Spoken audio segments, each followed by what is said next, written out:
Perseteruan mengenai kepemilikan senjata api jenis Glock 43 kaliber 32 antara Muhammad Ali dan PT Konblok Indonesia Persada kembali disidangkan di Pengadilan Negeri Surabaya pada Kamis, tanggal 21 Agustus tahun 2025. Dalam sidang lanjutan ini, pihak Muhammad Ali menghadirkan dua anggota Intelkam Polda Jatim sebagai saksi. Salah satu saksi, Noval Yoga Pratama, menyatakan bahwa pistol Glock 43 dengan nomor seri AGUG 361 terdaftar atas nama Muhammad Ali berdasarkan dokumen resmi dari Ditintelkam Polda Jatim. Noval menjelaskan bahwa meskipun Polda hanya memberikan surat rekomendasi, izin resmi kepemilikan senjata dikeluarkan oleh Mabes Polri melalui buku dan kartu kepemilikan. Semua senjata yang kami rekomendasikan tercatat lengkap di Polda. Senpi atas nama Muhammad Ali masih berlaku dan saat ini disimpan di gudang kami, kata Noval di hadapan majelis hakim. Pendapat dari kuasa hukumnya penggugat Pak Ali gimana, Bu? Kalau menurut fakta persidangan yang tadi disampaikan, ya mereka kan bicara berdasarkan fakta ya, berdasarkan dokumen yang tersimpan di Dir Intelkam. Artinya dia apa yang dia sampaikan ya sesuai dengan bukti-bukti yang disimpan di Dir Intelkam Polda Jawa Timur. Intinya seperti itu ya, Bu? Ya. Terus berkaitan dengan pembayaran atau pembiayaan atau apapun itu yang sifatnya uang atau apapun itu, tadi dari Dir Intelkam menyatakan mereka tidak ada urusan ke ranah itu, karena selama senpi tersebut teratas nama Pak Ali, ya itulah pemegang haknya yang berhak. Jadi diibaratkan SIM atau diibaratkan sertifikat, siapa yang tertera nama di situ, itulah yang berhak. Jadi walaupun di situ dia membiayai, walaupun apapun itu ya diabaikan karena ada perbedaan antara pembiayaan dengan kepemilikan. Jadi pembiayaan dan kepemilikan itu adalah dua hal yang berbeda. Bu, inti dari gugatan ini apa sih, Bu? Soalnya tadi secara administrasi hakim sudah mendukung bahwa itu punya Pak Ali. Ya. Inti dari gugatan ini adalah sengketa kepemilikan senpi, yang mana dari pihak mereka mengklaim bahwa senpi tersebut adalah milik PT Konblok, inventaris milik PT Konblok. Alasannya karena mereka merasa membelikan senpi tersebut ya. Nah, tapi kan faktanya kalau yang namanya senpi itu kan kepemilikan melekat, apalagi senjata api untuk kepentingan bela diri, kepemilikan melekat.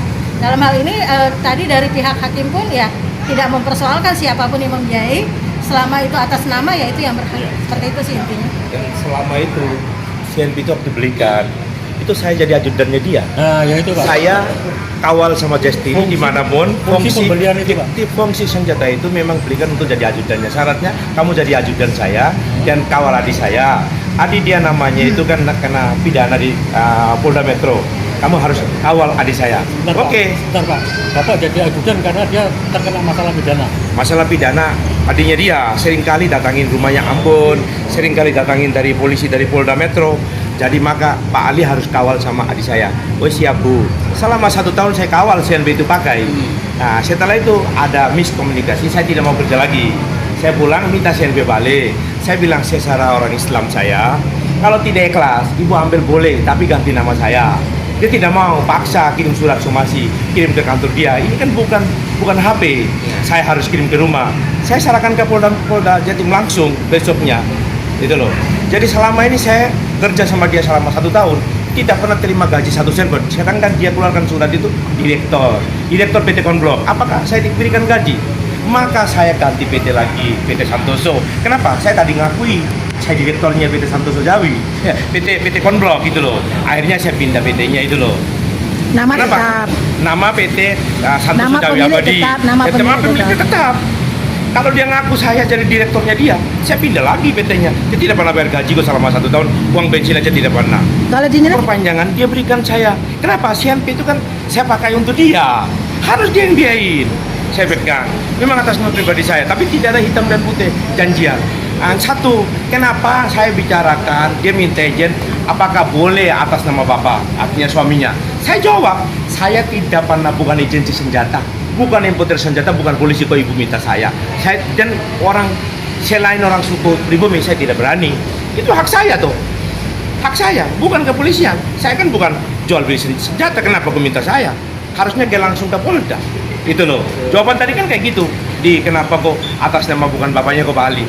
Kita minta kok tetap dia keluarkan izin untuk senjata, kan keluarkan direktor untuk urus CNP itu loh. Kenapa surat keterangan direktornya? Dia yang keluarkan kok.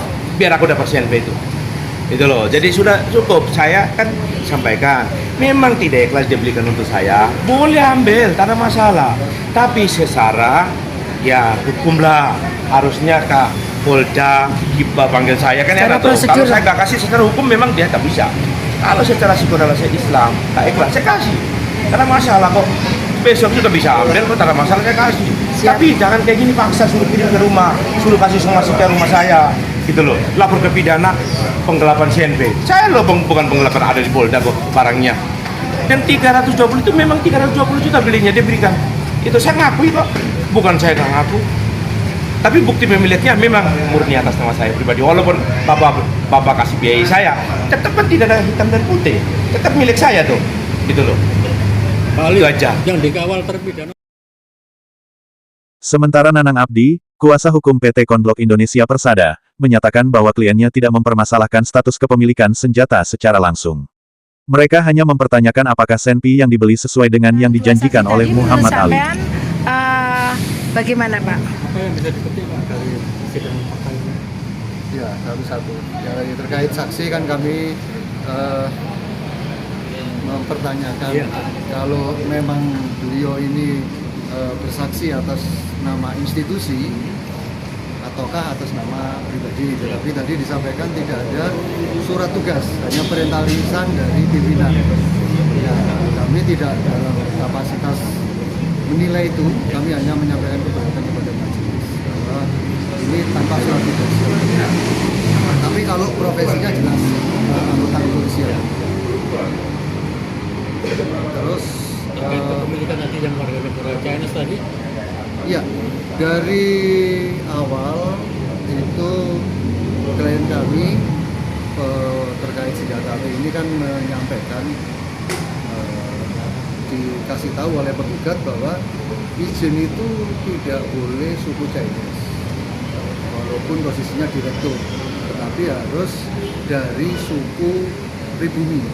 Nanti setelah 1 tahun akan dipindah atau dibalik nama kepemilikannya kepada suku Chinese boleh. Itu awal mulanya, sehingga kenapa senjata api itu memakai nama penggugat, karena klien kami WNI suku Chinese.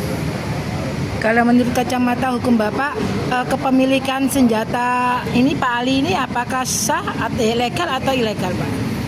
Kami tidak dalam kapasitas menilai itu Bu. Yang menilai adalah pihak kepolisian, legal atau tidak legal, sah atau tidak sah.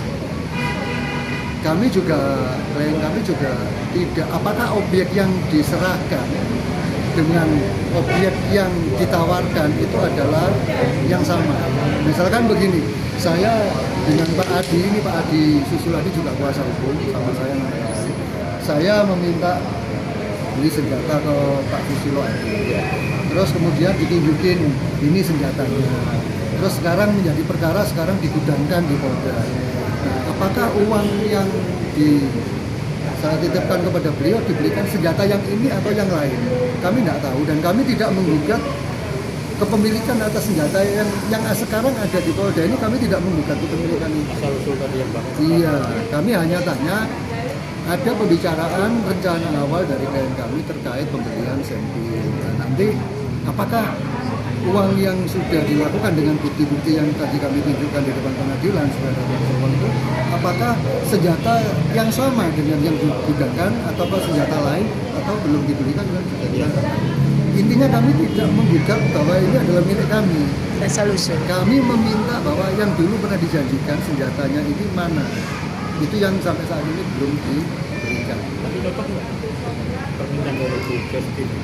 Kami tidak, klien kami kan tidak ahli senjata Pak. Hanya ditunjukin foto. Oh gitu. Tadi kami konfirmasi kepada pihak kepolisian, karena saya sendiri juga tidak melihat dan tidak tahu senjatanya. Pihak kepolisian ketika kami tanyakan apakah betul senjata yang kan ditawarkan lewat foto ya. Pihak kepolisian juga tidak bisa memastikan apakah teman-teman tadi juga dengar, saya kan juga bertanya apakah senjata yang di WA ini sama dengan senjata yang digugurkan. Kepolisian saja tidak berani memastikan. Apalagi saya yang tidak ahli senjata dan tidak pernah melihat atau memegang senjata. Jadi tidak tahu apakah senjata yang sekarang digugurkan ini sama dengan awal jual permintaan untuk pembelian senjata. Yang jelas dari klien kami itu adalah meminta kalau memang uang yang sudah dikeluarkan perusahaan itu diberikan senjata, mana senjatanya. Kalau yang ini ya kami tidak menggugat bahwa ini adalah milik kami hanya mempertanyakan uang yang pernah diserahkan itu mana senjata. Tetapi itu menjadi tidak ketemu kan akhirnya sampai saling terjadi laporan di Polrestabes, teman-teman juga pasti juga tahu. Sekarang kami posisinya digugat, dianggap dalam gugatan ini kan ya melakukan perbuatan melawan hukum, mau mengakui kepemilikan ini, kami tidak mengakui yang ini. Kami tanya yang dulu uangnya itu mana senjata. Lengkap nggak barangnya? Iya. Ya. Bukan kami bilang bahwa yang di Polda ini adalah ini barang kami. Yang sudah namanya Pak Ali di buku kepemilikan itu adalah senjata kami tidak menggugat. Justru kami ini digugat sekarang ini. Nah sekarang kami membuktikan bahwa kami tidak dalam rangka mau mengambil alih, mau mengakui senjata yang ada di Polda yang atas nama Pak Ali. Awalnya atas jabatan PT Konblok, sekarang berubah menjadi PT Jawi itu. Kami tidak mengakui itu sebagai senjata kami. Kami ini digugat. Nah kami membuktikan bahwa kami ini, klien kami ini membuktikan bahwa memang pernah ada sejumlah uang yang ditransfer tanggal bulan jelas, rekening jelas, tetapi senjatanya kan belum diterima. Bukan harus yang di Polda ini, kami tidak tahu yang mana. Justru kami digugat, dianggap mengaku-ngaku yang ini adalah miliknya kami. Nah, kami membuktikan bahwa kami tidak mengakui ini sebagai milik kami, tapi meminta. Siapa nama lengkap dan dari kuasa hukum mana Pak? Dari kuasa hukum siapa ini? Nanang Abdi SHMH bersama Bapak Susilo Adi SESH, kuasa hukum dari para tergugat. Atas nama? Atas nama Ibu Yustini, Bapak Erwin, Ibu Linda, serta turut tergugat juga Bapak Suti. Di luar substansi persidangan. Ya. Untuk apa tapi kita buktikan dulu barangnya mana. Di pos kita petitum di petitum nggak ada. Teman-teman bisa lihat di SWD. Sidang akan dilanjutkan pekan depan dengan agenda mendengarkan saksi tambahan dari kedua belah pihak. Dari Surabaya, Rahayu mewartakan.